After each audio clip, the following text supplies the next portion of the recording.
في دمو أشق أيقاكم وفيركم بسلام تملسوا موالكم نويح انجراكم سفيح يقبروا برندابلكم تحبسوا حسب لبكم يسمر لكم بليعكم تقبوا عين أبايكم يدفن سسنوا موشحن والتانكم حوي حبطي يبهالكم عودكم كم حصة بحريكم متى سدت نزيفة أسب تعميز مصر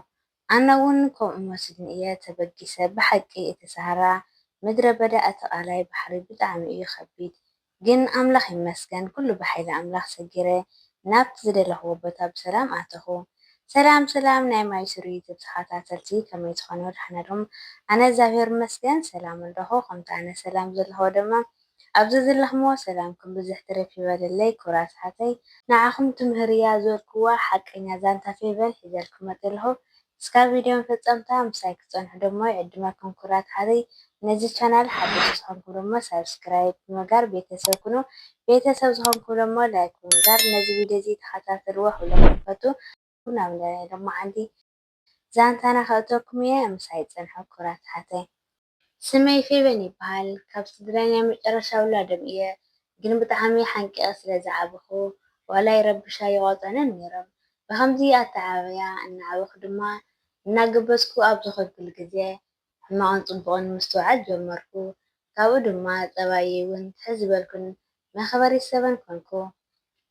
ኩሎም ኣሕዋተይ ድማ ኣብ ወፃእ ስለ ዝቕመጡ ኩሉ ግዜ እዮም ክዳን ጫማ ዝሰድለይ ኣነ ከዓ ከም ደስ ዝበለኒ ኮይነ ፅቡቕ ሂወት ይሕልፍ ነይረ ግን ካብ ዕለታት ሓደ መዓልቲ ከምዚ ዝብል ሓሳብ መፀለይ ኣነስ ክንደይ መዓልቲ እየ ካብ ሰብ ተፀባይት ኮይነ ክነብር ካብ ሕዚ ናይ ግድን ኣነ ከም የሕዋተይ ሰሪሐ ክቕይር ኣለኒ ኢለ ምንም ዝጎደለ ዘይብለይ ናብ ስደት ኣምራሕኹ ጉዕዞ ስደት ድማ ኣሃዲለ ጀመርክዎ መቸ ስደት ንዘይፈልጠ ሰብ ጥዕሙ እዩ ዝመስሎ ኣነ እውን ከምኡ መሲሉኒ እየ ተበጊሰ ብሓቂ እቲ ሰሕራ ምድረ በዳ እቲ ቃላይ ባሕሪ ብጣዕሚ እዩ ከቢድ ግን ኣምላኽ ይመስገን ኩሉ ብሓይሊ ኣምላኽ ሰጊረ ናብቲ ዝደለኽዎ ቦታ ሰላም ኣተኹ ኣቴ ድማ የሕዋተይ ቤተሰበይ ዝረክብ መሲሉኒ ሃንቀው እናበልኩ ግን ድማ ዘይኮነ ፀኒሕኒ በቃ ምስ ናፍቖተይ ስድራይ ተሓዋዊስኒ ንበዓት ብኽልተ ምዕጉርተይ ወረር ኣበልኩ ነዚ ዝረኣየት ሓንቲ መሓዛይ ድማ ኣጆ ክባ ፌበነይ ስደት ኩሉ ግዜ ኣብ ስራሕ ኢኻ ምስ ቤተሰብካ እውን ከም ድላይካ ኣይትራኸብን በለትኒ የሕዋትኪ ኣምላኽ እንተፈቒድዎ ክትራኸባ ኢኸን ክብረተይ ሕዚ ማይ ተሓፂብኪ ምግቢ ብልዒ እሞ ኣዕርፊ ኢላትኒ ተሓፂበ ዝብላዕ በሊዐ ክዕርፍ ክብል ሃንደል ስራሕ ተደዊልና ኸድኩ ስራሕ እውን ጀሚረ ምስ ቋንቋ ዘይፈልጥ ብዙሕ እናተሸገርኩ እናተፀመምኩን ቀስ በቐስ እናለመድክዎ ኸድኩ እታ መሳርሕተይ ከዓ ፀባያ ደሓን እያ ኣምላኽ ይመስገን ዳርጋ ከማማ እያ ኣብቲ ትርፊ ሰዓተይ ምስ ኣሕዋተይ መሓዝተይን እየ ብቴሌፎን ዝዕልል ናብ ስድራይ እውን ኩሉ ግዜ እየ ዝድውል ብፍላይ ማማይ ብሕልመይ ምሳ እያ ትሓድር ኣነ ከዓ ንበዓተይ ኣፍሲሰ ከምዘይከኣል የለን ናብ ስራሕ እየ ኣቱ ካብ ዕለታት ሓደ መዓልቲ እዩ ድማ ምስ ሓንቲ መንፈሳዊት ዝምሃር ልድያ ተላለኹ እሞ ኣብ ነዘ ሰማያት ክሳብ ቅዱስ ገብርኤል ዝብል ጸሎት ድማ ብደንቢ ኣልሚዳትኒ ግን ሓደ መዓልቲ እዩ ከይሓሰብክዎ ምስ መንፈሳዊ ዝምሃር ሓደ ንኹን ዝበሃል ከዓ ተላለኹ ንሱ ኩሉ መንፈሳዊ ጽቡቕ ገይሩ እዩ ዝኽእልን ዝፈልጥን ኣብ መንጎኡ እውን ስምና ተላለና ዕላል ጀመርና ኣነ ድማ መንፈሳዊ ጀማሪት ከም ዘለኹ ሓበርክዎ ድሓን ፌቨን ሓስተይ ፀገም የብልን ባዕለይ ከልምደክ እየ ከም ፍቓድ ኣምላኽ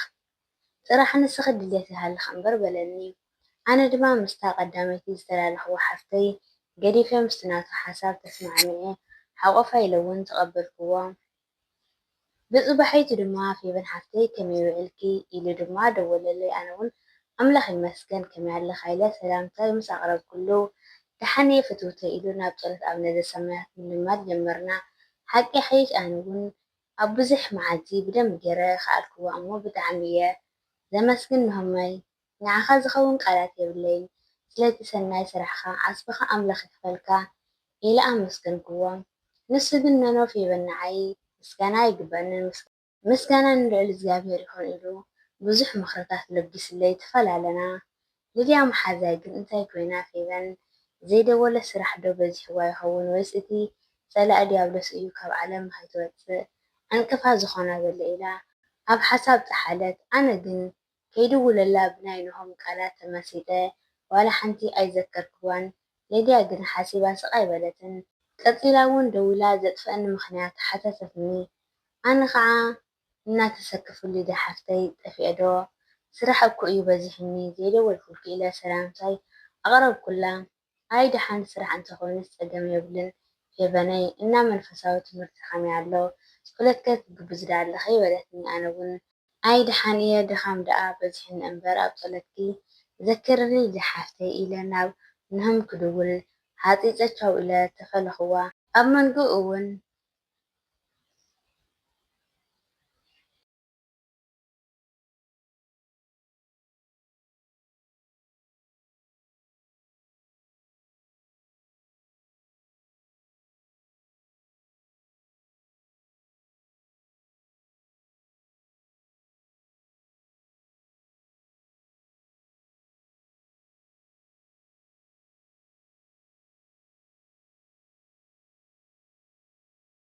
ፊድሞ እሸኽ ኣይጋእኹም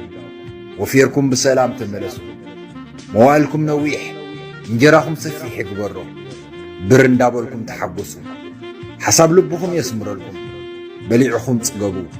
ዓይኒ ኣባይኩም ይደፈን። ሰሱን እሞ ሽሕን ዋልታን ኩኑ። ሓወይ ሓብቲ ይበሃልኩም። ዓወትኩም ከም ሑፃ ባሕሪ ይኹን።